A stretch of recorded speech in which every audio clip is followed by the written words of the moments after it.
नमस्कार दोस्तों, स्वागत करता हूं आपका अपने चैनल योर जी के लाइब्रेरी पर। और लूसेंट पर आधारित जो हम लोग सीरीज़ चल रहे हैं उसी को कंटिन्यू करते हुए आज का पार्ट देखते हैं और वीडियो को बिल्कुल ध्यान से देखिएगा एंड सुनिएगा। चलिए, भारत की पहली महिला विदेश मंत्री कौन थी? आपके सामने चार ऑप्शन हैं: सुषमा स्वराज, जयललिता, प्रतिभा पाटिल एंड इंदिरा गांधी। तो चार option are there, you have to choose one of them. तो सही आंसर है इंदिरा गांधी। जी हाँ, इंदिरा गांधी जो थी पहली विदेश मंत्री थी।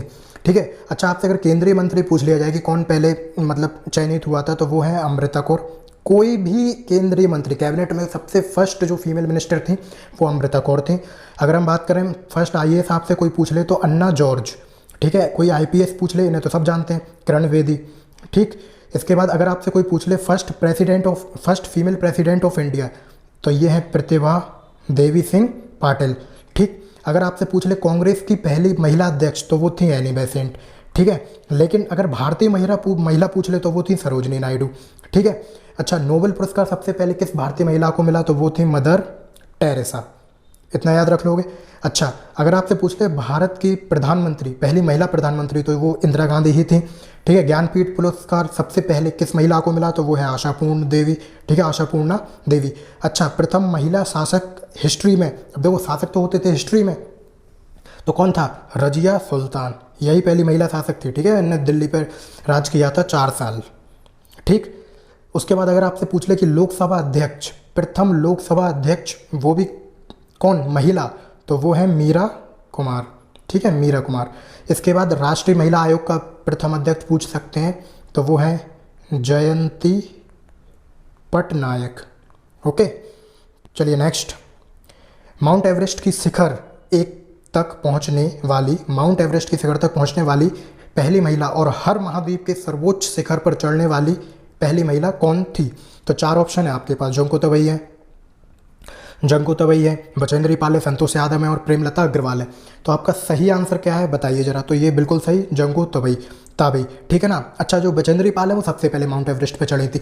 लगातार 2 बार चढ़ने वाली जो थी वो संतोष यादव थी। तो पहले ये 2 बार ये, और ये सारे जो 7 कॉन्टिनेंट है सबकी अपनी अपनी पर्वत श्रृंखला है और सबकी अपनी अपनी हर पर्वत श्रृंखला में एक ऊंची चोटी है। जैसे आप देखोगे हिमालय रीजन में माउंट एवरेस्ट है। ठीक है ना।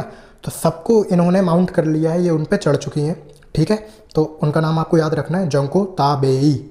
नेक्स्ट, रेड क्रॉस की स्थापना किसने की थी? रेड क्रॉस, तो ये की थी हेनरी ड्यूनेंट ने। क्लियर है। अच्छा, इसकी स्थापना पूछ सकते हैं तो 1863। ओके। इसका जेनेवा में क्या है?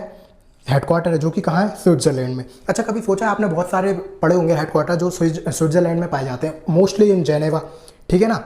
तो क्यों? देखो, स्विट्जरलैंड जो है ना वो न्यूट्रल कंट्री है। न्यूट्रल कंट्री का मतलब क्या है? इन्हें किसी वाद विवाद में पड़ना नहीं होता है। 2 देशों के बीच कोई युद्ध चल रहा हो, 2 देशों के बीच कोई इकोनॉमिक वॉर हो रही हो, कोल्ड वॉर हो रही हो, ठीक है ना, मार्केट को लेकर कुछ बहस चल रही हो, समिट में कोई बहस हो रही हो, इन्हें कोई मतलब नहीं रहता। ये कहते हैं हमारा काम चल रहा है ठीक से, बस।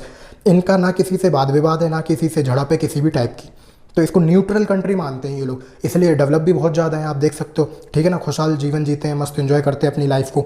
और ज़्यादातर जो हेडक्वार्टर है इसलिए स्विट्जरलैंड में, क्योंकि इस कंट्री का किसी के साथ भी आपने कभी नहीं पढ़ा होगा कि विवाद चल रहा है। जैसे चाइना का आप सुनते हो, नॉर्थ कोरिया का सुनते हो, ठीक है ना, ईरान, इराक, इसराइल, लेकिन आपने स्विट्जरलैंड कभी नहीं सुना होगा वाद विवाद के केस में। ठीक है। तो आप ऐसे याद रख सकते हो। ठीक है। अच्छा, रेड क्रॉस को जो है वो 3 बार नोबेल पुरस्कार भी मिल चुका है, 1917 में और 44 में और 1963 में। क्लियर है। अच्छा, रेड क्रॉस डे भी मनाया जाता है, that is for 8 May, that is on 8 May, 8 मई को मनाया जाता है। ओके। चलिए आगे बढ़ते हैं। समुद्रगुप्त का उपनाम क्या था? समुद्रगुप्त का उपनाम क्या था? तो बताइए। भारत का पहले देख लेता हूँ कोई क्वेश्चन छूटा तो नहीं छूटा है। समुद्रगुप्त का उपनाम क्या था? तो भारत का नेपोलियन, हॉकी के जादूगर, Haryana hurricane and little master. चलिए बताइए। बिल्कुल सही, भारत का नेपोलियन। अच्छा, इधर पे दिया है लिटिल मास्टर, ये सुनील गावस्कर को बोला जाता है। हरियाणा हरिकेन कपिल देव जी को बोला जाता है। हॉकी के जादूगर किसने? ध्यानचंद जी को बोला जाता है। क्लियर है। अच्छा, अगर समुद्रगुप्त की अगर हम बात करें तो ये गुप्त साम्राज्य के थे। किसके? गुप्त साम्राज्य के थे। ठीक है। गुप्त साम्राज्य क्या है? कौशाम्बी में स्थापित हुआ था, इसकी स्थापना हुई थी। किसने? अब किसी ने तो की थी, तो श्रीगुप्त ने की थी। सबसे पहले जो शासक थे वो श्रीगुप्त थे, इन्होंने स्थापना की थी। ठीक है ना। 240 से 280 ईस्वी में। क्लियर है। इसके बाद देखो, जैसे ये श्रीगुप्त हुए, ठीक है, इनके बाद है इनके बेटे घटोत्कच। ठीक है, 280 से 320। इसके बाद एक गुप्त साम्राज्य के जो सबसे पहले महान सम्राट हुए हैं वो हुए हैं चंद्रगुप्त। बड़ा नाम फेमस भी है, चंद्रगुप्त फर्स्ट, ठीक है, 320 ईस्वी में। अच्छा, इनका विवाह हुआ था कुमार देवी से, ठीक है। उपाधि इन्होंने धारण की थी महाराजा धीराज। पहले के राजा जो थे वो उपाधियां धारण करते थे, लेकिन अब तो एबोलिश है, मतलब प्रोहिबिट है, मतलब खत्म है वो। किस आर्टिकल के तहत? बिल्कुल सही, 18। लेकिन आपको बताया था सेना और विद्या संबंधी अगर कोई पुरस्कार आपको मिल रहा है तो वो आप ले सकते हो, लेकिन वो भी कौन देता है? राष्ट्रपति देता है। जैसे आप भारत रत्न देख सकते हो, ठीक है ना, सेना में मेडल दिए जाते हैं, परमवीर चक्र, महावीर चक्र, वीर चक्र। लेकिन अगर दूसरे देश का कोई इंसान या कोई राष्ट्रपति आपको कोई टाइटल दे रहा है, कोई उपाधि दे रहा है, तो वो आप without permission of Indian president आप नहीं प्राप्त कर सकते हो। ये आर्टिकल 18 में बोला गया है। अच्छा, इनके बाद चंद्रगुप्त फर्स्ट के बाद, अच्छा, इन्होंने ये एक क्वेश्चन पूछा जाता है गुप्त संवत। जैसे आपने शक संवत सुना होगा जो कि कनिष्क ने शुरू किया था, क्लियर है। तो गुप्त संवत शुरू किया था चंद्रगुप्त फर्स्ट ने, क्लियर है, 319 319 से 320 की ईस्वी में। इन्हीं के जो हैं पुत्र हुए हैं, उनका नाम है समुद्रगुप्त, क्लियर है। अच्छा, हुआ क्या, इन्होंने आर्यव्रत के और दक्षिणाव्रत के, क्या ये नॉर्थ वाला पार्ट हो गया, ये साउथ वाला पार्ट हो गया, तो ठीक है ना। तो 9 शासकों को, आर्यव्रत के 9 शासक और दक्षिणाव्रत के 12 शासकों को हराया था। इसीलिए इन्हें नेपोलियन की संज्ञा दी गई, क्लियर है। क्योंकि नेपोलियन का इतिहास अगर आपने पढ़ा हो तो उसके भी कारनामे ऐसे ही है, ठीक है। आपने कवि का नाम सुना होगा हरिसेन। इलाहाबाद प्रशस्ति जो स्तंभ है वो भी इन्हीं के ऊपर है, इन्होंने ही बनवाया था, ठीक है ना। पहले प्रशस्ति बना दी जाती थी, कैसे? शहर में एक बड़ा सा पिलर बनवाया, उस पर राजाओं के बिल्कुल उपक्रम जो उन्होंने जीते हैं या उनके बेटे का कोई टाइटल या उपाधियाँ पहले लिख दी जाती थी, ताकि आते जाते लोग पढ़ सकें, ठीक है। मॉन्यूमेंट्स इसलिए बनाए जाते थे। तो इलाहाबाद का किसने बनवाया था? हरिशेन ने बनवाया था। किसके दरबारी कवि थे? वो ही समुद्रगुप्त के थे, ठीक है। अच्छा, इन्होंने कोई उपाधि धारण की थी? बिल्कुल की थी, अश्वमेघकर्ता। इन्होंने अश्वमेघ यज्ञ करवाया था। अच्छा, ये संगीत प्रेमी भी थे, ठीक है ना, वीणा वादन करते थे। कैसे पता चला? उस टाइम के जो सिक्के मिले हैं उस पर वीणा वादन करते हुए इनका चित्र मिला है, ठीक है ना। इन्हें कविराज भी बोला जाता था, कविराज, ठीक है। इसके बाद चंद्रगुप्त द्वितीय है, दैट इज फॉर 380। इन्हीं के शासनकाल में फाहियान आया था। फाहियान याद पूछते हैं ना किसके काल में, तो चंद्रगुप्त द्वितीय, ठीक है। चलिए आगे बढ़ते हैं। निम्नलिखित में से कौन पॉकेट हरक्यूलस के नाम से प्रसिद्ध है? तो बताइए। तो इसका सही आंसर है मनोहर एच। मनोहर एच। ये वन लाइनर के फॉर्मेट में है, इसमें ज़्यादा कुछ है नहीं, आप याद कर लीजिए। चलिए आगे बढ़ते हैं। चक्रवर्ती राजगोपालाचार्य जी को किस नाम से सम्मानित किया जाता था? तो बताइए। वो है राजा जी। कौन है? राजा जी उन्हें बोला जाता था। गुरुदेव आप जानते हो कि इन्हें बोला जाता है रविंद्रनाथ टैगोर, ठीक है ना। राजश्री पुरुषोत्तम दास टंडन जी को बोला जाता था, ठीक है। नेक्स्ट, संविधान के किस अनुच्छेद में राज्यों द्वारा प्राथमिक शिक्षा मातृभाषा में दिए जाने का प्रावधान है? फिर से सुनिए, ध्यान से सुनिएगा बिल्कुल। प्राथमिक शिक्षा जो प्राइमरी एजुकेशन है वो मातृभाषा में दिए जाने का प्रावधान है। तो बताइए इसका सही आंसर क्या है? इसका बिल्कुल सही आंसर है अनुच्छेद यानी कि आर्टिकल 350 350A, ठीक है। अच्छा, इसमें क्या कहा गया है 49 में? तो ये है भाषा के बारे में, ठीक है ना। भाषा का आप विकास कर सकते हैं। 350 में कुछ नहीं, भाषा का और उल्लेख किया गया है। 351 की अगर हम बात करें तो हिंदी के विकास के बारे में बोला गया है कि हिंदी का विकास होना चाहिए, हिंदी का विकास आप कर सकते हैं, ठीक है। इसके साथ कुछ और आर्टिकल रट लीजिए, जैसे 110, ये किसके लिए? धन विधेयक 110 से रिलेटेड है। 280 की अगर हम बात करें तो ये वित्त आयोग यानी कि फाइनेंस कमीशन से रिलेटेड है।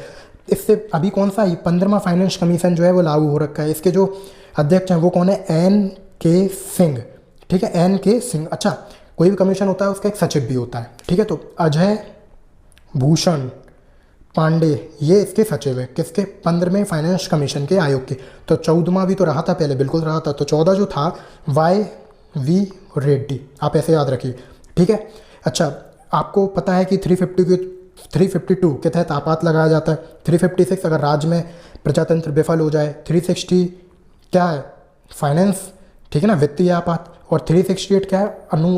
अनुच्छेद, मतलब अनुच्छेद कह रहा हूँ मैं, संशोधन अगर कोई करना हो, किसी अनुच्छेद में करना हो, संविधान में करना हो, संविधान के किसी टॉपिक में करना हो, भाग में करना हो, तो वो जो संशोधन की प्रक्रिया है वो 368 के तहत ही लागू होती है। अच्छा, हाई कोर्ट की अगर मैं बात करूँ तो 214, अगर मैं सुप्रीम कोर्ट की बात करूँ तो 124, क्लियर है। अच्छा, कैग की अगर कॉम्प्ट्रोलर अटॉर्नी जनरल की अगर मैं बात करूं तो 148 के तहत इनको डिस्क्राइब किया गया है आर्टिकल के, और 149 में इनके कर्तव्यों के बारे में बताया गया है। और अगर मैं महान न्यायवादी अटॉर्नी जनरल के बारे में बात करूं तो 76, एंड मूल कर्तव्य आप जानते हैं 51A यानी कि का में डिस्क्राइब किया गया मूल कर्तव्य, किसकी किस कमेटी के एडवाइस पर इनको लागू किया था? तो स्वर्ण सिंह समिति। ये क्लियर है आपको? अच्छा, किस संशोधन द्वारा? तो ये 42वें संशोधन द्वारा जो कि 1972 में हुआ था, उसके तहत इनको जोड़ा गया है। ओके, एंड 61 छोड़ो, पहले 52 देखो। भारत का एक राष्ट्रपति होगा, 61 के तहत उसे हटा सकते हैं महाभियोग के तहत, ठीक है, महाभियोग लगा सकते हो आप। अगर मैं 63 की बात करूँ तो भारत का एक क्या 63 की अगर मैं बात करूँ तो उपराष्ट्रपति होगा, ठीक है। अच्छा, 79 की बात करूँ तो संसद का गठन है, 80 की मैं बात करूँ तो राज्यसभा का गठन है, 81 की बात करूँ तो लोकसभा का गठन है। आई थिंक आपको इतना क्लियर होगा। चलिए आगे बढ़ते हैं। भारतीय मूल संविधान को कितने भागों में विभक्त किया गया था? तो देखो इसका सही आंसर है 22, लेकिन आज जो है अगर टोटल हम ऐड करें सबके पार्ट मिला के भी तो करीब 25 है, ठीक है। जैसे अनुच्छेद 395 थे, ठीक है ना। शेड्यूल कितनी थी? 8, लेकिन आज अनुसूची कितनी है? 12। आज अनुच्छेद कितने हैं? 495 भी पार हो गए हैं, ठीक है। चलिए आगे बढ़ते हैं। भारतीय संविधान के किस अनुच्छेद के अंतर्गत वित्त आयोग के गठन का प्रावधान है? देखिए अभी पीछे बता के मैं निकला हूँ, तो इसका सही आंसर क्या है? 280। अच्छा, ये पूछा जा चुका है CGL की, अगर आप पेपर की तैयारी कर रहे हैं तो पूछा जा चुका है। रेलवे में भी पूछा जा चुका है, PCS में भी पूछ लिया जाता है, यूपी का अगर आप प्रिपेयर कर रहे हो या बिहार का कर रहे हो, ठीक है। अच्छा, धन विधेयक 110 याद रखिएगा। कौन सा वित्त आयोग चल रहा है इस समय? 15वां। NK सिंह जिसके अध्यक्ष हैं। सचिव कौन है? अजय भूषण पांडे। 14 जो 14th फाइनेंस कमीशन था उसके अध्यक्ष कौन थे? YV रेड्डी। नेक्स्ट, सागा दावा किस राज्य का त्यौहार है? सागा दावा सिक्किम, त्रिपुरा, असम, मणिपुर। अच्छा, ये नाम कैसा लग रहा है? कोई बताएगा? बताइए कैसा लग रहा है? ये नॉर्थ ईस्ट वाले जो स्टेट है उनके जैसा लग रहा है या नहीं लग रहा है? बताइए। सागा दावा, जरा सोचिए जरा, क्योंकि ये मैं पहले भी आपको बता चुका हूँ।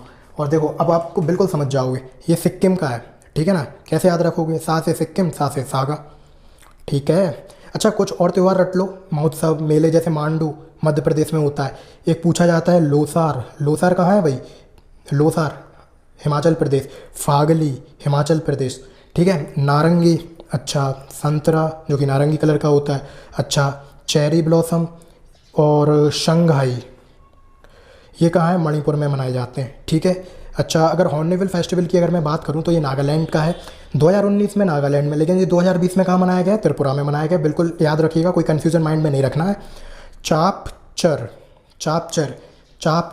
कुट, ये क्या है? ये महोत्सव है, कहाँ मनाया जाता है? मिजोरम में। देखो जितने भी चाइनीज़ टाइप के या फिर आपको अजीब से नाम देखे ना, तो कोशिश करा करो नॉर्थ ईस्ट के स्टेट आपके माइंड में आने चाहिए, नॉर्थ ईस्ट के, ठीक है।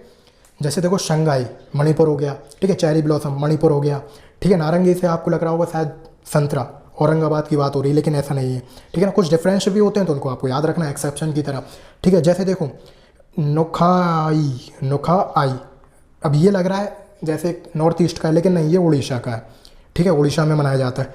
अब ये तो पहचान जाओगे, रण या फिर उगादी, बिल्कुल। रण ऑफ कच्छ कहाँ है? गुजरात में है। इसके बाद अगर मैं बात करूँ पोंगल तो सब बता देंगे, तमिलनाडु। अच्छा, जल्लीकट्टू तमिलनाडु।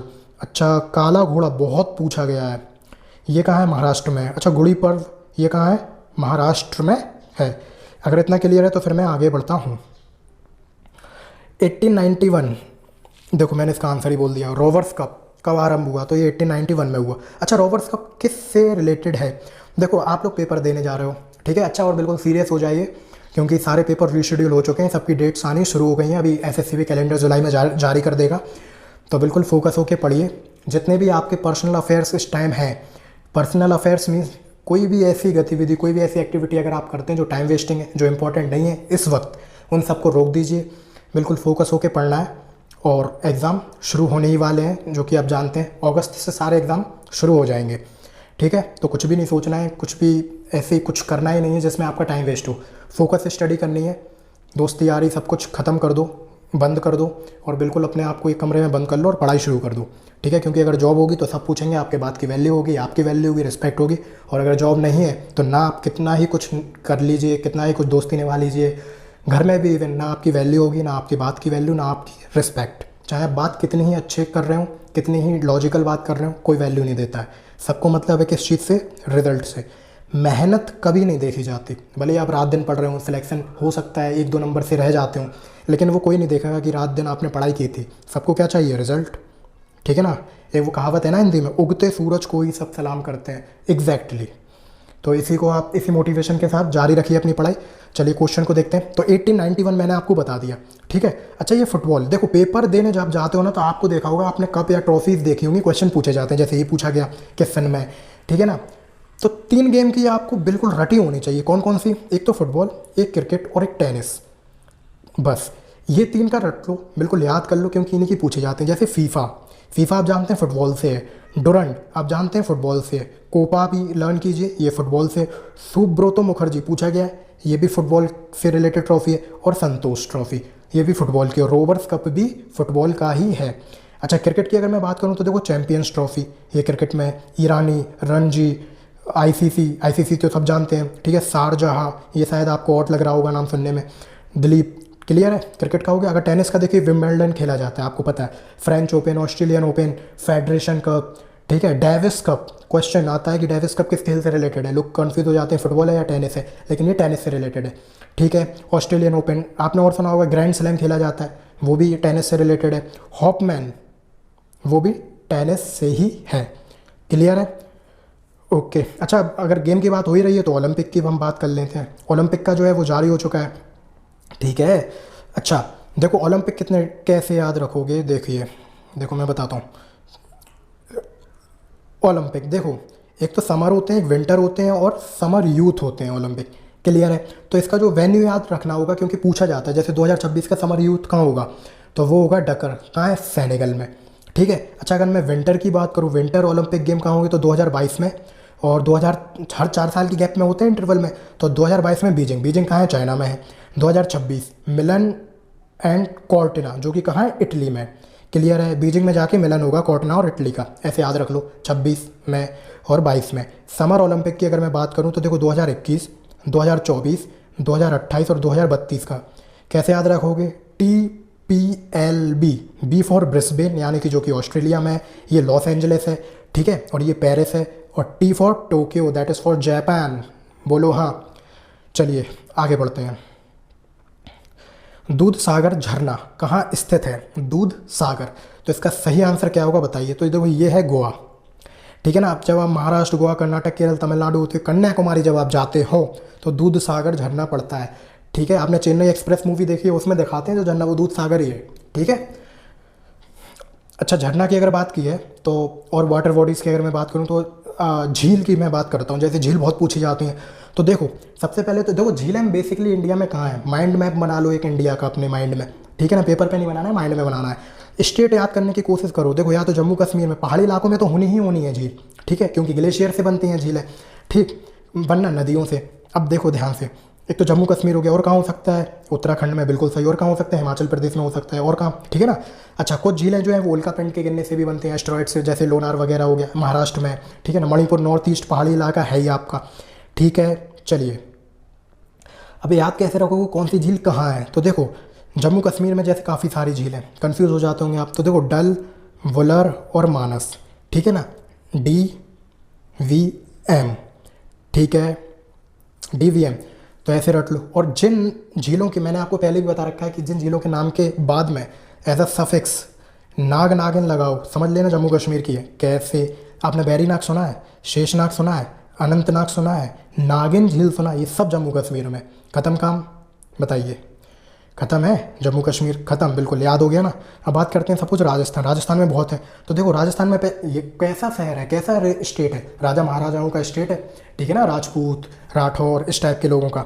तो राजा महाराजा क्या करते थे, युद्ध करते थे, युद्ध में क्या करते थे, जीतते थे, राज्य करते थे, ठीक है ना, एक दूसरों को पिछाड़ते थे, जय करते थे, फतेह करते थे, ठीक है, फिर उसका ढिंडोरा पिटवाते थे। तो ऐसे याद रख लो। देखो राजसमंद ये एक झील है, नाम आया इसमें। एक है पिछौला, पिछौला को याद रख लो, पिछाड़ देना से, राजा लोग राज करते थे, एक दूसरे को पिछाड़ते थे। फिर है जय समंद, जय करना। एक है फतेह सागर, फतेह करना। एक है डीडवाना, ठीक है ना, ढिंडोरा पीटना, डीडवाना, ऐसे याद कर लो। तो राजस्थान का टेंशन खत्म। अब बात करते हैं यूके की। यूके मतलब उत्तराखंड। उत्तराखंड में एक बहुत खूबसूरत शहर है, पर्वतीय इलाका, नैनीताल, सुना है, बिल्कुल। नैनी में क्या, ताल, नैनीताल। तो जिन झील के नाम के पीछे ताल लगा है वो सारी उत्तराखंड में, कैसे, नैनीताल बिल्कुल, राकसताल बिल्कुल, मालाताल, देवताल, नौक छुइया ताल, और है खुरपा लाल ताल। अब बताओ ये सारी उत्तराखंड में है। तो आपको क्या रखना है, ताल याद।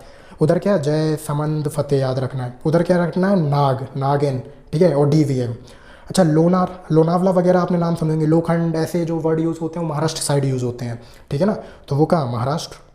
अच्छा, लोकटक, लोकटक झील कहाँ है, मणिपुर, ठीक है ना। लोकटक, लोमड़ी से याद रख लो, लोकटक का लो ले लो, मणिपुर का मणि ले लो, ठीक है। और पूछा जाता है कि हुसैन सागर झील कहाँ है, तो ये आंध्र प्रदेश में। आंध्र प्रदेश में एक और है, कोलेरू झील है, ठीक है। केरल, केरल को लिखने में 3 अक्षर का प्रयोग होता है, का रा और ला, तो 3 इधर झील भी हैं। एक है बेम्बनाड, एक है पेरियार, एक है अष्टमुडी, बोलो हाँ। एक है चिल्का झील जो कि सबसे बड़ी झील है खारे पानी की, दैट इज़ फॉर उड़ीसा। अच्छा, सामर झील भी है, वो कहाँ है, कमेंट में आंसर देना। अच्छा, पुलिकट झील रह गई है जो कि तमिलनाडु में है, ठीक है। आई थिंक आपको क्लियर हो गया होगा। सो थैंक यू दोस्तों वीडियो देखने के लिए एंड सुनने के लिए, एंड आई होप आपको समझ आए होंगे सारे क्वेश्चन के आंसर, और भी जो डिटेल डिस्कस की है वो आप याद रखेंगे। Thank you so much. And अगर आप नए हैं तो चैनल को सब्सक्राइब जरूर करें, एंड वीडियो को शेयर करें, लाइक करें अपने दोस्तों के साथ।